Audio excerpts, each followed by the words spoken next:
상반기에는 삼성전자, 하이닉스 중심으로 집중도가 움직였습니다. 너무나 두 종목으로 집중하다 보니까 다른 업종, 다른 실적이 좋은 업종들은 아무리 실적이 좋아도 펀더멘탈이 아무리 훌륭해도 움직이지 못하는, 오히려 하락하는 그런 모습을 보여줬었고요. 아마 하반기는 베타, 즉 시장 전체가 움직이는 그런 흐름보다는 알파, 즉 종목별 움직임들이 오히려 더 각광을 받지 않을까. 최근에 시장의 관심은 AI 컴퓨트, 즉 AI 가속기, GPU 누가 더 많이 들고 있어? CPU 누가 더 확보 많이 했어? HBM 누가 더 확보 많이 했어? 이런 컴퓨트 능력의 시대에서 오히려 파워, 즉 이런 컴퓨트 능력을 가동시킬 수 있는 전력 인프라를 누가 더 완벽하게 구축하고 있어? 이런 쪽으로 조금씩 시선이 흘러가고 있습니다. 그렇기 때문에 지금 상황에서 좀 더 AI가 고도화된다면 저는 AI 인프라 쪽으로 손이 갈 수밖에 없다.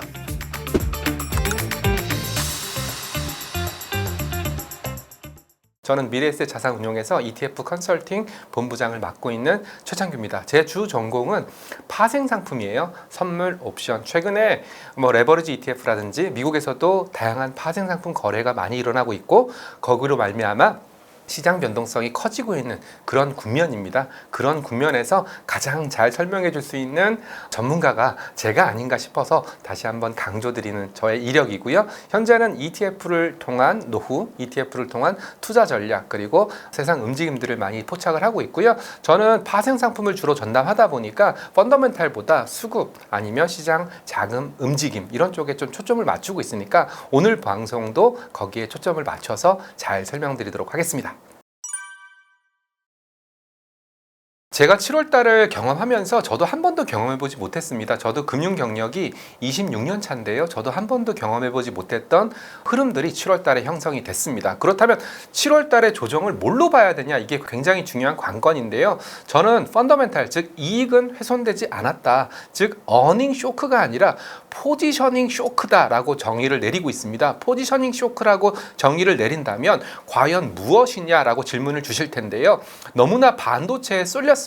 반도체에 너무나 자금이 쏠렸고요. 그리고 또 반도체가 좋았던 건 사실이지만 너무 한쪽으로 자금이 쏠린 데 따른, 그리고 또 단일 종목 레버리지라든지 이런 레버리지 상품에 자금이 쏠리면서 발생했던 포지셔닝 쇼크다라고 정의를 내리고 있습니다. 그렇다면 펀더멘탈이 훼손됐냐 안 됐냐 여부부터 확인을 해야 되는데요. 펀더멘탈은 훼손되지 않았습니다. 지금 이 순간에도 미국에 있는 하이퍼스케일러 기업들은 대규모 캐펙스 투자를 단행하고 있고요. 캐펙스 투자를 단행한다면 당연히 거기에 납품을 하고 있는 한국 반도체 기업들 입장에서는 좋을 수밖에 없습니다. 그렇지만 너무 빠르게 주가 조정이 일어나면서 저희는 리스크 프리미엄이라고 부르고 있는데요. 주가 조정이 너무나 빠르게 일어나니까 거기에 대응하는 리스크 프리미엄도 빠르게 상승을 했고요. 그리고 자금이 그쪽으로 쏠림에 따라서 쏠렸던 자금이 해소되는 그런 과정을 거치면서 7월 달에 급락 장세가 연출됐다라고 정의 내리고 있습니다. 그렇다면 이 7월 달에 급락 장세가 마무리됐냐? 이 여부도 따져봐야 되는데요. 저희가 보기에는 아직도 완벽하게 해소되지는 않았다라고 생각을 하고 있습니다. 너무나 가격이 많이 빠졌기 때문에 이 과정에서 상처받은 아니면은 손실을 입은 투자자들이 너무나 많이 늘어났고요. 그리고 거기에 따른 레버리지 관련된 자금들도 굉장히 큰 손실이 발생했기 때문에 새로운 자금들이 들어오기 전까지는, 아니면 펀더멘탈이 여기서 획기적으로 개선되기 전까지는 아마 이 상처가 단시일 내에 낫지는 않을 거다. 그렇지만 8월 달에 나타나고 있는 변화들을 본다면 상처가 천천히 치유되고 있는 과정으로 정의 내릴 수 있으니까 분명히 가을 정도, 만약에 SK 하이닉스가 3분기 실적에서 적극적인 주주환원 정책이라든지 주주들의 마음을, 상처받은 주주들의 마음을 달래는 정책이 나온다면 충분히 상처는 치유될 수 있다. 지금은 아직까지 상처가 너무나 깊기 때문에 회복하는 단계다라고 정의를 내리고 있습니다.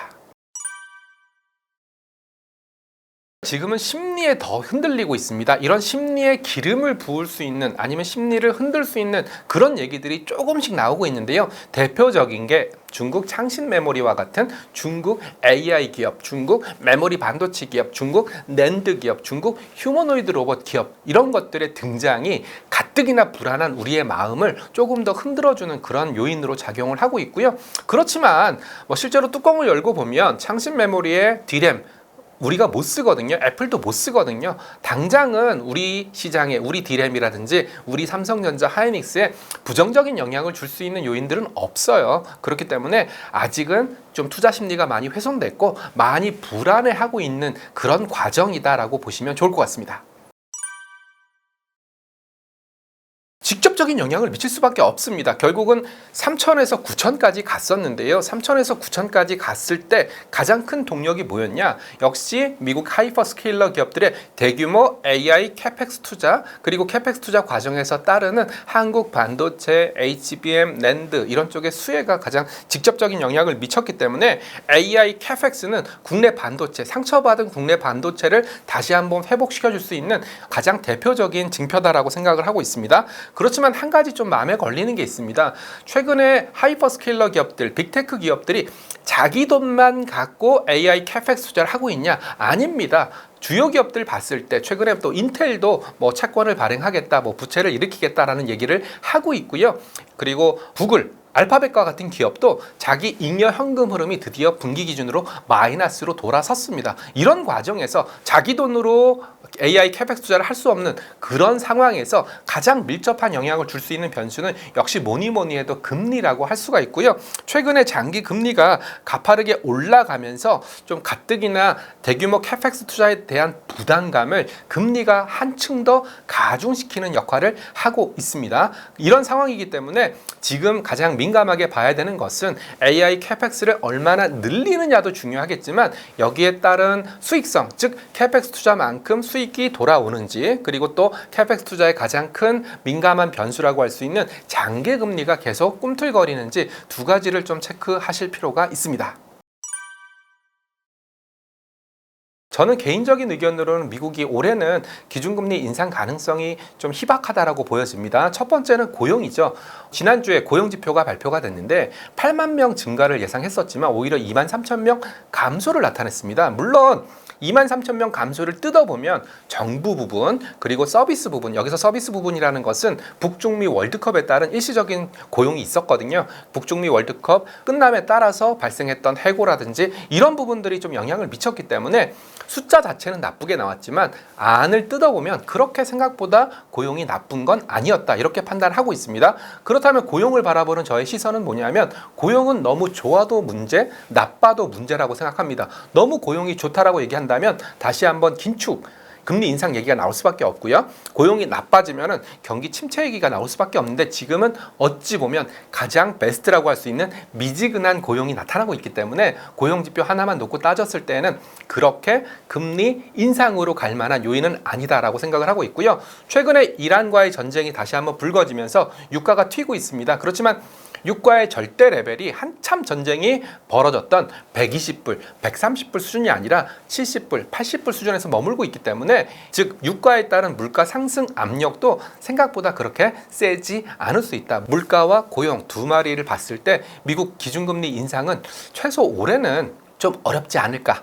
기준금리 인상 쪽, 물론 인하로 간다는 얘기는 아니지만 인상 여부는 올해는 좀 어렵지 않을까라는 것이 개인적인 판단이고요. 이런 판단 하에서 AI 캐펙스를 바라보는 시선을 말씀드린다면 결국은 지금은 위너 테이크스 올, 즉 승자가 모든 것을 독식할 수밖에 없는 그런 구조기 때문에, 그런데다가 중국의 키미3라든지 쯔프 AI라든지 미드맥스라든지 굉장히 오픈 모델 AI들이 파워풀한 성능을 보여주고 있기 때문에 미국 입장에서는 굉장히 다급할 수밖에 없는 상황이거든요. 그래서 기준금리는 그대로 가고 그리고 AI 캐펙스 관련된 투자는 좀 더 가열차게 하지 않을까라고 생각을 하고 있어서 여기서 수혜를 받을 수 있는 업종은 아이러니하게도 뭐 건설이라든지 인프라, 데이터 센터의 인프라를 짓는 그런 AI 인프라 관련된 업종이 수혜를 받지 않을까라는 생각을 하고 있습니다. 오히려 데이터 센터를 지어야 되는 하이퍼스케일러 입장에서는 자금적인 측면에서 부담이 현실적으로 발생할 수밖에 없거든요. 이런 과정에서 뭐 예를 들어 CDS 프리미엄이 올라간다든지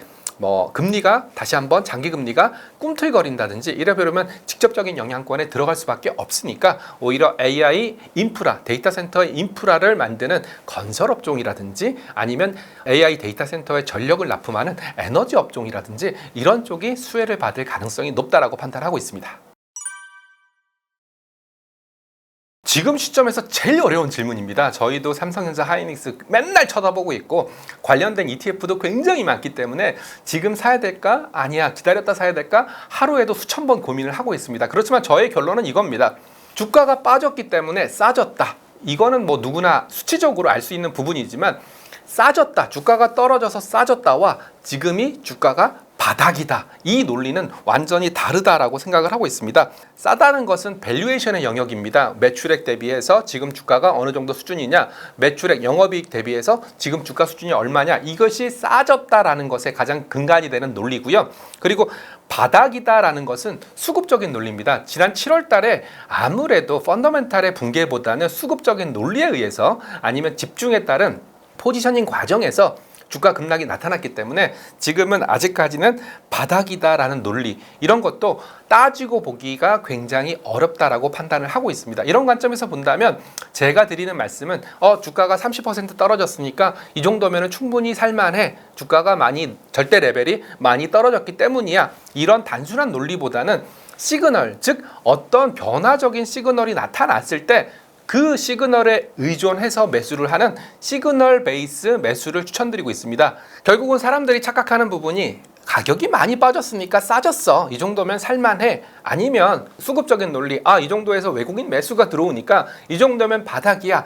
저는 두 가지 논리 다 맞지가 않다라고 생각합니다. 왜냐하면 우리가 삼성전자 하이닉스를 바라볼 때 풀어야 될 숙제가 너무나 많습니다. 첫 번째, 삼성전자 같은 경우에는 뭐니 해도 D램 가격, 즉 메모리 반도체 가격이 피크를 쳤냐 안 쳤냐, 이 부분에 대해서 어느 정도 해소책을 내놔야 될 것 같고요. 그리고 하이닉스 같은 경우에는 뭐니 해도 지금 HBM 관련된 루빈 울트라에 채용되는 HBM 관련된 내용이라든지, 그리고 향후에 HBM4, HBM4E로 갔을 때 몇 단으로 갈지 공정이라든지 해결해야 될 문제들이 굉장히 많습니다. 그래서 제가 드리는 조언은 뭐냐면, 단순히 주가가 많이 빠졌으니까 아니면 지금이 바닥이라고 생각하니까 이런 단순한 논리로 접근하기보다는 시장에 어떤 시그널이 나타났을 때 그 시그널에 의존해서 사시는 게 좋다라고 생각을 하고 있고요.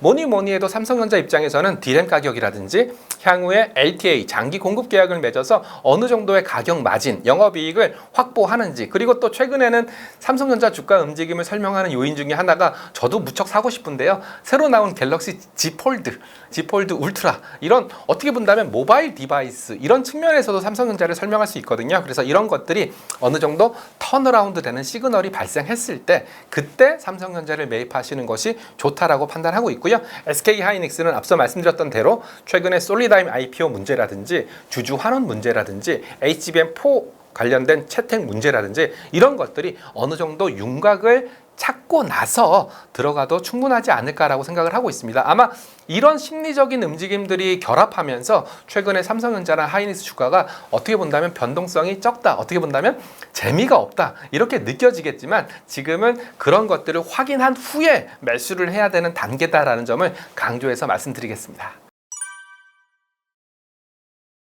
역시 저한테도 어떤 업종, 어떤 종목이 가장 먼저 반등을 할 것이냐라고 질문을 하신다면 저도 제 마음속에 1순위는 반도체입니다. 반도체가 움직이고 반도체 옆에 있는 소부장이 움직이고 소부장이 움직이고 나서 전력기기가 움직이고 전력기기가 움직이고 나서 인프라가 움직일 거다, 이렇게 생각하는 것이 일반적인 의견이다라는 점을 말씀드리겠습니다. 그렇지만 저는 최근의 움직임들을 보면서 이런 생각을 하고 있습니다. 저희는 디스퍼전이라고 불리우는데요. 집중도가 과거에는 불과 올 상반기에는 삼성전자 하이닉스 중심으로 집중도가 움직였습니다. 너무나 두 종목으로 집중하다 보니까 다른 업종, 다른 실적이 좋은 업종들은 아무리 실적이 좋아도 펀더멘탈이 아무리 훌륭해도 움직이지 못하는, 오히려 하락하는 그런 모습을 보여줬었고요.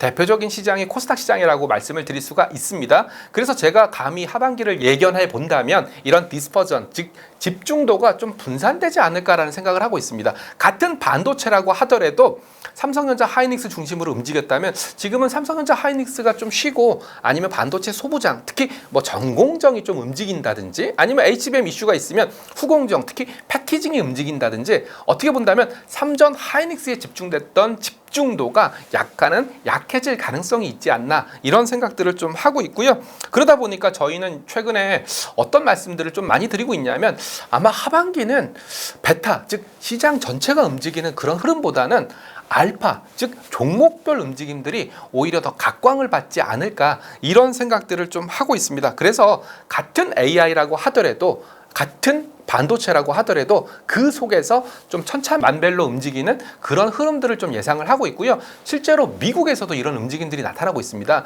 예를 들어서 엔비디아가 올라가게 되면 AMD가 빠진다든지 아니면 뭐 구글이 올라가게 되면 다른 빅테크 종목들이 빠진다든지 이런 옥석 가리기가 일어나고 있거든요. 그래서 뭐 8월 달 이제 중반 정도, 중순 정도 지나가고 있지만 제가 이제 하반기를 예측하는 움직임들은 반도체 하나 내에서도 좀 천차만별로 어느 한쪽으로 집중돼서 움직이기보다는 천차만별로 각각의 스토리, 각각의 펀더멘탈, 각각의 EPS 리비전, 어닝 수정이라든지 이런 거에 의존해서 움직일 가능성이 높으니까 이제부터는 좀 분산의 시대가 되지 않을까라는 생각도 하고 있습니다.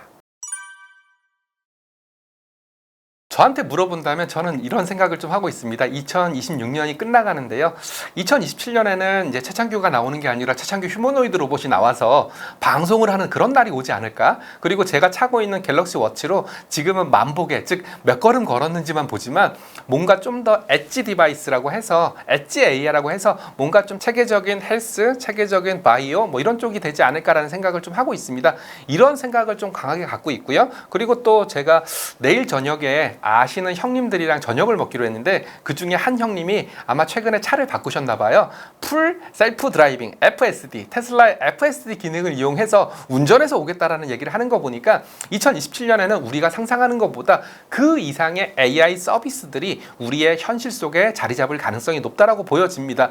그렇다면 다시 반도체로 돌아가겠지만 반도체는 앞서 말씀드렸던 것처럼 확인해야 될 시그널들이 좀 많기 때문에 저는 반도체와 관련되어 있는 AI와 관련되어 있는 AI 인프라를 가장 으뜸으로 꼽고 있습니다. 최근에 시장의 관심은 AI 컴퓨트, 즉 AI 가속기, GPU 누가 더 많이 들고 있어? CPU 누가 더 확보 많이 했어? HBM 누가 더 확보 많이 했어? 이런 컴퓨트 능력의 시대에서 오히려 파워, 즉 이런 컴퓨트 능력을 가동시킬 수 있는 전력 인프라를 누가 더 완벽하게 구축하고 있어? 이런 쪽으로 조금씩 시선이 흘러가고 있습니다. 그렇기 때문에 지금 상황에서 좀 더 AI가 고도화된다면 저는 AI 인프라 쪽으로 손이 갈 수밖에 없다. 그렇다면 AI 인프라, 데이터 센터에 전력을 공급하고 반도체 팹에 전력을 공급하고 반도체 팹에 냉각 장치를 하고 그리고 또 반도체 팹에 이런 데이터 센터의 통신을 빠르게 할 수 있는 뭐 광통신이라든지 이런 AI 인프라 쪽이 조금 더 빠르다라고 생각을 하고 있어서 저는 뭐 변압기, 배전기기, 송전망, 네트워크,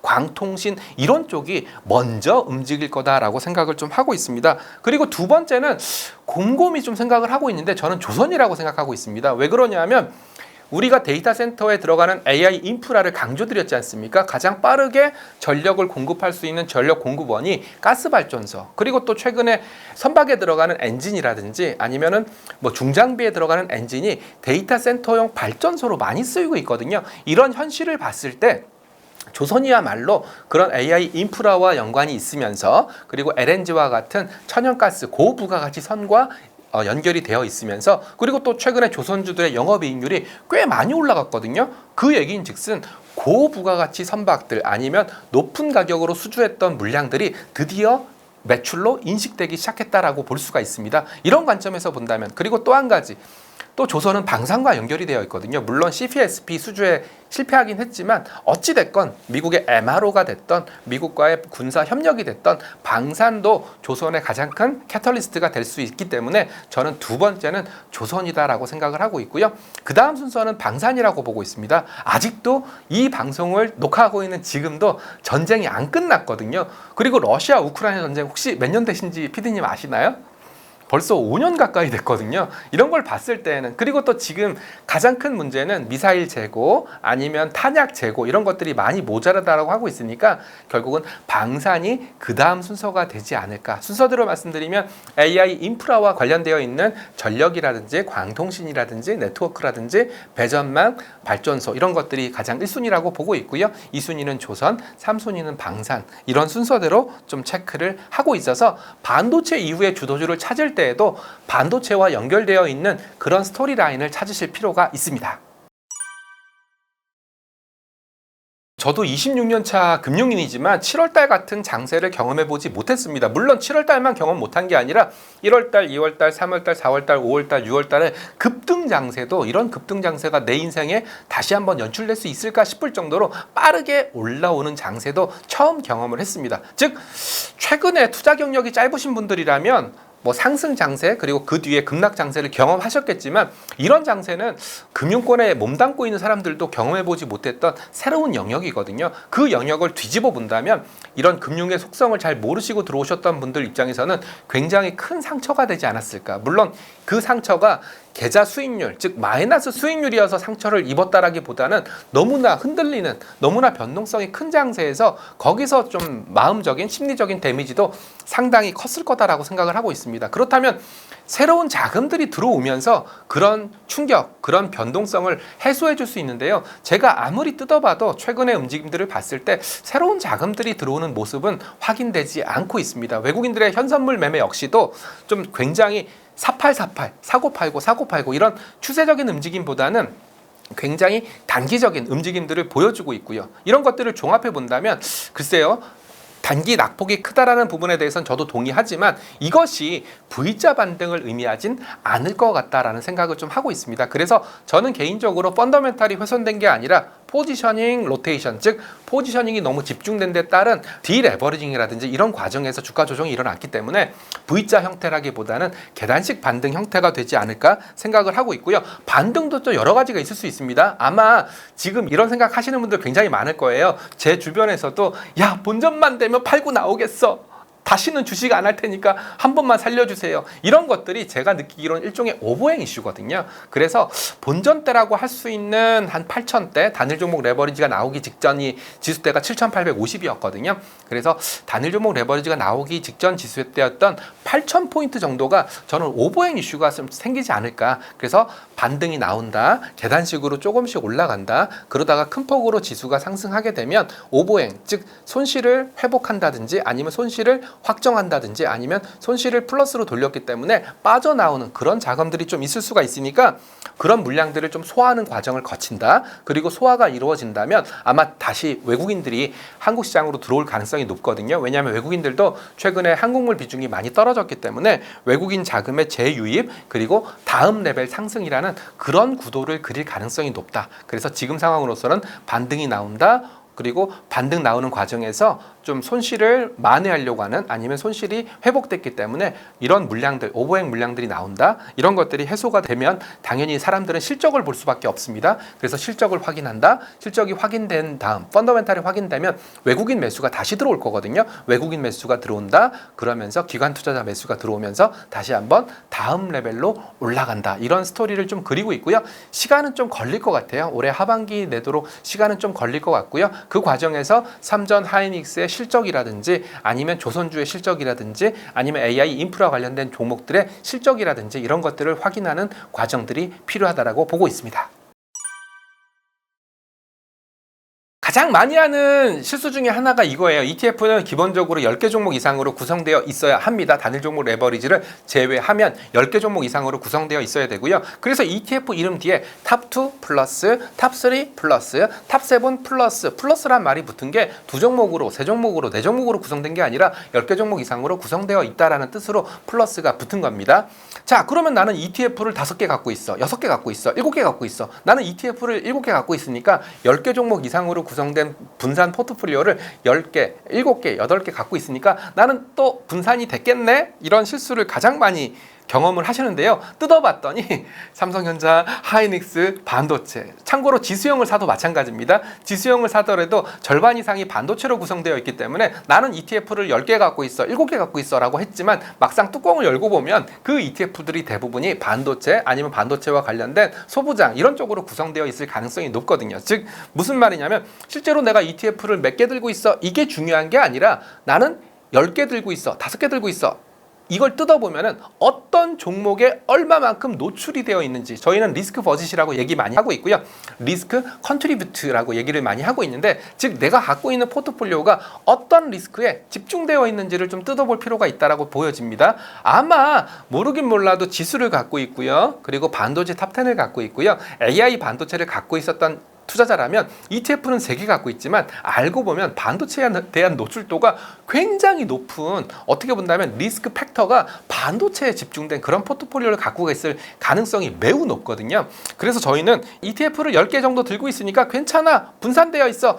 천만의 말씀. 실제로 내가 갖고 있는 실제 위험, 반도체에 대한 리스크 노출도가 굉장히 커져 있는 상황이다라는 점을 먼저 인식할 필요가 있다. 이렇게 좀 말씀을 드리고 있고요. 그리고 지금 상황에서는 저는 이런 말씀들 많이 드리고 있어요. 이 방송을 보시는 분들도 뭐 단일 종목 레버리지라든지 이런 걸 좀 많이 매매를 하셨을 텐데, 저희는 이런 부분에 대해서 볼러털러티 드래그라고 많이 얘기를 하고 있어요. 음해복리 효과라고 얘기 많이 하는데 많이 들어보셨을 거예요. 예를 들어 기초지수가 100에서 다시 100으로 왔는데 내가 갖고 있는 레버리지 상품이라든지 이런 것들은 본전까지 못 왔을 가능성이 매우 높거든요. 이런 것들을 저희는 볼러털러티 드래그라고 불리우는데, 이런 현상도 조심하실 필요가 있지 않을까, 저는 그렇게 강조해서 말씀을 드리고 있고요. 마지막으로 ETF 고를 때 뭐가 좋아요? 어떤 ETF가 좋아요? 저도 굉장히 고민하는 부분 중에 하나입니다. 제가 ETF 컨설팅 본부장이거든요.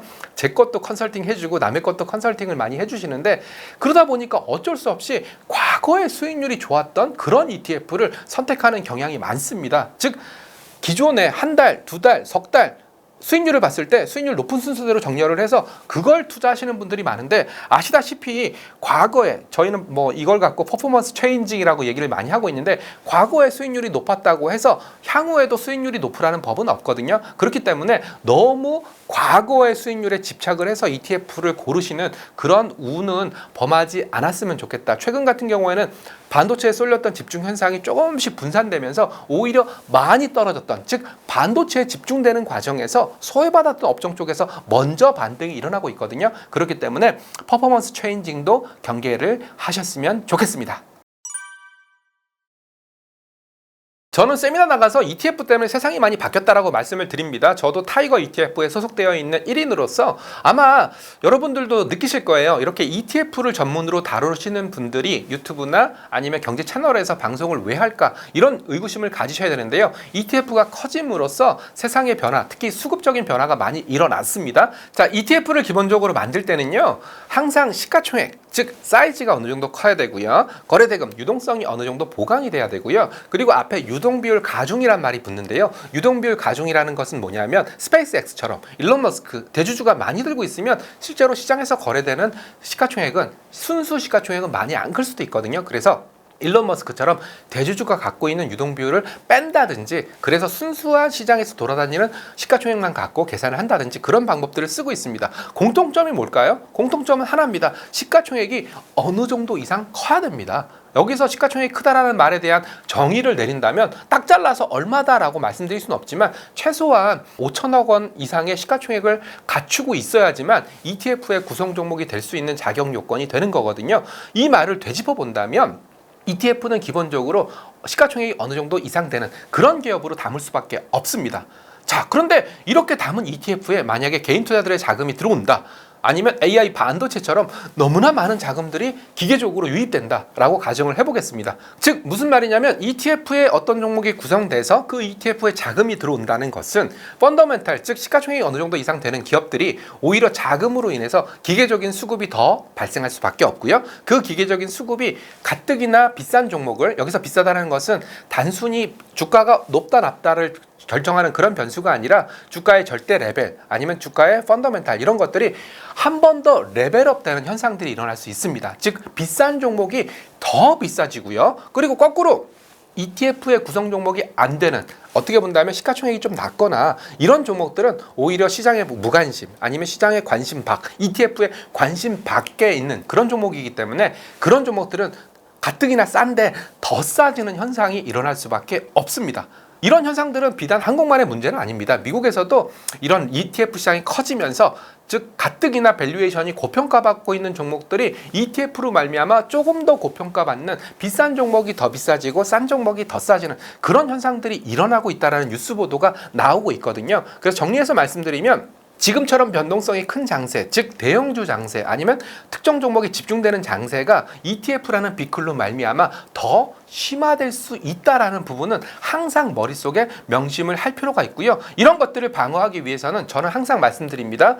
코어, 즉 핵심이 되는 ETF와 새틀라이트, 그 주변에 있는 ETF를 좀 포트폴리오로 구성하면 어떨까라는 말씀을 반복적으로 드리고 있고요. 최근 같은 장세라면 아무래도 코어에 해당되는 종목은 ETF는 뭐 지수, 대표 지수, 코스피 100과 S&P 500, 나스닥 100과 같은 대표 지수 ETF가 코어가 될 가능성이 높습니다. 이 대표 지수 ETF에는 삼성전자 하이닉스 비중이 절반 이상 되기 때문에 대표 지수를 사더라도 거의 절반 이상은 반도체 포트폴리오라고 할 수 있기 때문에 대표 지수를 코어로 가져가면서, 그리고 이 집중 현상이 완화되는 과정에서 최근에 또 움직이고 있는 반도체 소부장, 앞서 말씀드렸던 전력 인프라, 아니면 조선, 방산, 우주와 같은 이런 어떻게 본다면 서브 테마들을 새틀라이트, 위성으로 차지하는, 위성으로 점유하는 그런 포트폴리오를 구축하면 어떨까? 그러면 변동성 장세, 반도체발 변동성 장세에 좀 더 견딜 수 있는 그런 굳건한 포트폴리오가 되지 않을까라는 말씀을 드리고 있고요. 정리해서 말씀드리면 ETF라는 비클은 반드시 비싼 종목을 더 비싸게 만들고요, 싼 종목은 더 싸게 만든다. 즉 집중 현상을 일으킬 수밖에 없다라는 점을 명심하셔야 됩니다.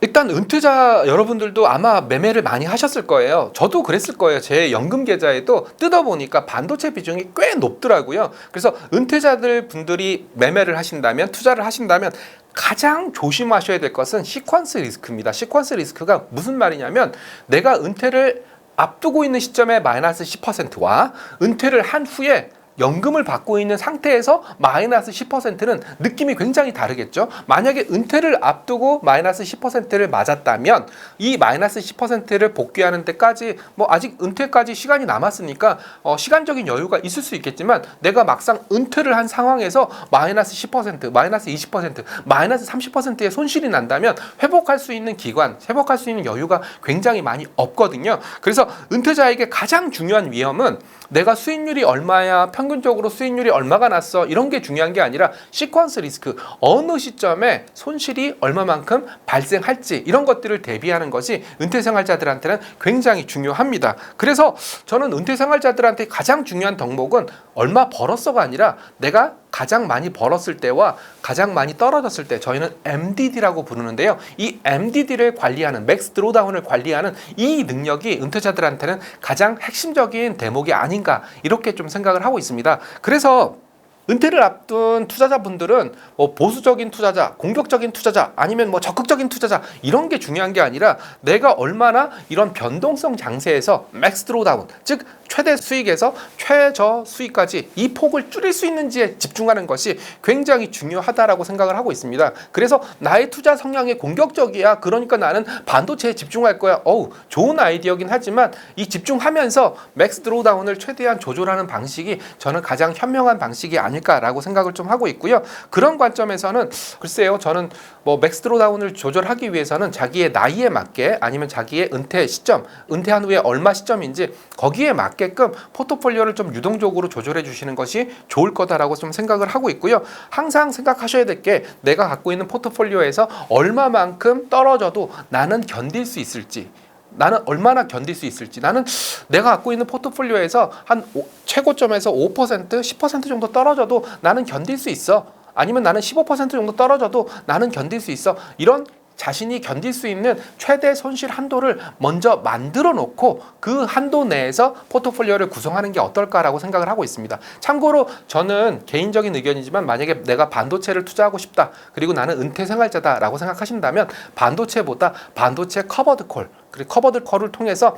상승은 일부 포기하더라도 인컴을 좀 받아가면서 맥스 드로다운을 견딜 수 있는 그런 여유를 만드는 그런 방법들을 고민하시면 좋을 것 같다라고 말씀드리고 있고요. 그리고 더 좋은 방법 중에 하나가, 최근에 좀 많이 유행하고 있는 방법 중에 하나긴 하지만, 배당주로 포트폴리오를 구성한다든지, 아니면 배당주와 커버드콜을 결합해서 인컴을 창출하는 방식을 쓴다든지, 아니면 채권도 커버드콜 상품들이 좀 많이 나와 있거든요. 그래서 채권 단순하게 캐피탈 게인, 아니면 자본 차익, 아니면 인컴을 발휘하는 것도 좀 중요하겠지만, 뭐 커버드콜을 통해서 어느 정도 방어적인 포트폴리오를 만든다든지, 그런 아이디어들이 좀 많이 나오고 있으니까 그런 측면에서 연구를 하시면 좋을 것 같습니다. 정리해서 말씀드리면, 은퇴 생활자에게 가장 중요한 것은 시퀀스 리스크입니다. 어느 시점에 얼마만큼 손실이 발생했을 때 견딜 수 있느냐, 이게 가장 중요한 대목이기 때문에 항상 내 포트폴리오를 짜기 전에 얼마만큼의 손실폭, 최대 손실폭을 감내할 수 있는지를 먼저 스크리닝 해놓고 접근하시는 전략을 추천드리겠습니다.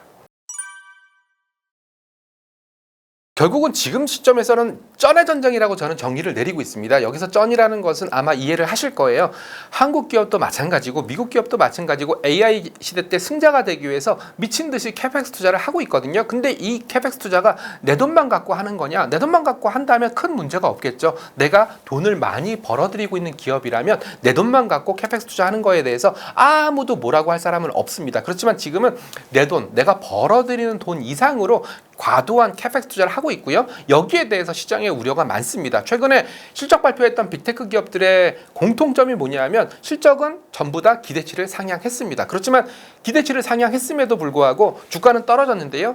두 가지 이유가 있습니다. 기대치를 상향했지만 감동적으로 기대치를 상향하지 못했다. 즉 감동을 주는 실적을 만들었어야 되는데 그 감동이 부족했다. 이런 또 서사를 붙이기 시작했고요. 그리고 향후에 캐펙스 투자를 얼마나 또 과도하게 할지에 따른 우려감이 복합적으로 작용하면서 주가 하락으로 이어졌습니다. 이런 관점에서 본다면 지금은 결국은 장기 금리에 민감하게 반응할 수밖에 없는 그런 시점이다라고 보여집니다. 그래서 패드의 결정, 미국 연준의 결정 이런 것도 중요하겠지만 그 결정 과정에서 장기금리, 여기서 장기금리라는 것은 시장금리를 얘기하는 겁니다. 시장금리가 어떻게 반응하는지 이 반응 함수에 좀 더 면밀하게 보실 필요가 있습니다. 최근에 시장 간단하게 말씀드리면 장기금리 아직도 올라가고 있습니다. 결국은 연준에서 너 기준금리 인상해야 되지 않겠어? 해야 되지 않겠어? 그러면서 매파, 세 분의 매파 의견을 내시는 분들이 최근에 등장을 했거든요. 물론 최근에 등장한 건 아니겠지만 강하게 목소리를 내고 있거든요. 거기에 따라서 채권 자경단이라고 불리우는 친구들이 거봐 장기금리 이렇게 많이 올라가잖아 라는 것을 보여주면서 패드를 암묵적으로 FOMC를 암묵적으로 압박을 하고 있거든요. 결국 이런 것들을 봤을 때 결국은 패드의 결정 자체보다는 장기금리의 반응 함수가 더 중요하지 않을까 생각을 하고 있고요. 두 번째로는 AI 기업들의 실적입니다. 여기서 중요한 것은 EPS, 주당 순이익보다 얼마나 돈을 많이 벌었는지, 영업이익이 얼마나 많이 있었는지 이런 거보다 캐펙스 투자를 할 수 있는 재원을 얼마나 잘 확충하고 있는지, 돈을 많이 벌어들인 것도 오케이지만 너희들이 캐펙스 투자를 할 때 그 이 캐펙스 투자의 재원을 얼마나 유기적으로 만들 수 있을지, 그리고 잉여 현금 흐름을 얼마나 안정적으로 유지해갈 수 있는지 이런 자금 동원 능력에 집중을 하기 시작했습니다. 물론 장기금리랑 연동될 수 있다라고 볼 수 있는 부분이지만 결국은 캐펙스 투자의 재원들을 얼마나 유기적으로 아니면 얼마나 확실히 현실적으로 확보할 수 있는지 이런 능력도 향후에 AI 기업들을 바라볼 때 반드시 지켜봐야 될 변수 중에 하나가 아닌가 이렇게 판단하고 있습니다. 지금 시장은요, 저는 이렇게 생각합니다. 내가 얼마를 벌 수 있지? 내가 투자 수익률을 얼마나 가져갈 수 있지? 이걸 고민하는 시장은 아닐 거라고 좀 보고 있습니다. 지금은 그 누구도 장담할 수 없는, 그 누구도 전망하기 어려운 시장이거든요. 그래서 지금은 내가 얼마만큼 수익률을 올릴 수 있을까를 고민하기보다는 내가 예상했던 판단이 틀렸을 때 얼마나 버틸 수 있을지를 가늠해 봐야 되는 시점이라고 보고 있습니다. 앞서 말씀드린 대로 저도 2027년에는 AI가 좀 더 대중화될 거고 AI 에이전트 서비스가 훨씬 더 현실화될 것이며, 그리고 주요 빅테크 기업들은 이런 AI 시대 때 헤게모니를 점유하기 위해서 미친 듯이 투자할 거다라고 저는 생각을 하고 있습니다. 그렇지만 저의 생각이 틀릴 수도 있습니다. 누군가가 승자가 된다든지 아니야 AI가 생각보다 늦게 현실화된다든지 이런 리스크가 있을 수 있으니까 지금은 얼마나 벌 수 있을까를 논하기보다는 내가 혹시 잘못 생각하고 있는 거 아닐까? 내가 생각했던 전망이 틀렸을 때 얼마를 내가 버틸 수 있을까? 이런 것들을 좀 고민해 봐야 되는 시점이다라고 저는 보고 있고요. 두 번째로는 지금 레버리지 자금들이 너무나 많이 들어왔습니다. 그렇지만 제가 아까 볼러털리티 드래그를 말씀드렸던 것처럼 레버리지 자금의 속성상 똑같이 20% 오르고 20% 빠졌다고 했을 때, 근데 레버리지 자금들은 똑같이 대칭적으로 움직이지 않거든요. 오히려 20% 올랐다가 20% 빠지면 오히려 손실, 원금 이상으로 손실이 날 수 있는 그런 상황들이 나타날 수 있으니까 이런 볼러털리티 드래그도 좀 염두에 두고 대응을 하시면 어떨까라는 생각을 좀 하고 있습니다. 가장 중요한 것은요, 지금 주가가 좀 많이 떨어졌습니다. 9천에서 6천대까지 떨어졌기 때문에 경우에 따라서는 많이 떨어졌으니까 싸다라는 생각을 할 수 있겠지만, 이 싸다라는 논리 아니면 많이 떨어졌으니까 지금이 바닥일 거다라는 생각을 좀 하시겠지만, 근데 이 논리는 현실적으로 맞추기가 굉장히 힘듭니다. 그래서 저는 지금은 유동성이 쏠려서 지수 상승이 올라갔다가 다시 빠져있는 이런 상황이니까 결국은 지수 상승이 이런 유동성이 이런 지수 상승과 하락을 만들었다면 그 다음 단계는 무조건 어닝입니다. 어닝. 실적이 다시 한번 바닥을 만들어 줄 거고요. 실적이 다시 한번 상승을 만들어 줄 가능성이 높으니까 이 어닝 로테이션, 즉 리퀴더티 로테이션에서 어닝 로테이션으로 가는 시점이 언제일지 이런 것들을 좀 꼼꼼하게 챙겨보면 어떨까라는 생각을 좀 하고 있고요. 저도 뭐 돈워리 구독자님을 통해서 항상 제 이런 생각들을 전달해 주려고 노력할 테니까 다시 뭐 다음번 방송에서 뭐 저의 생각의 변화라든지 아니면 시장 전망이라든지 그런 것들을 말씀드리도록 하겠습니다.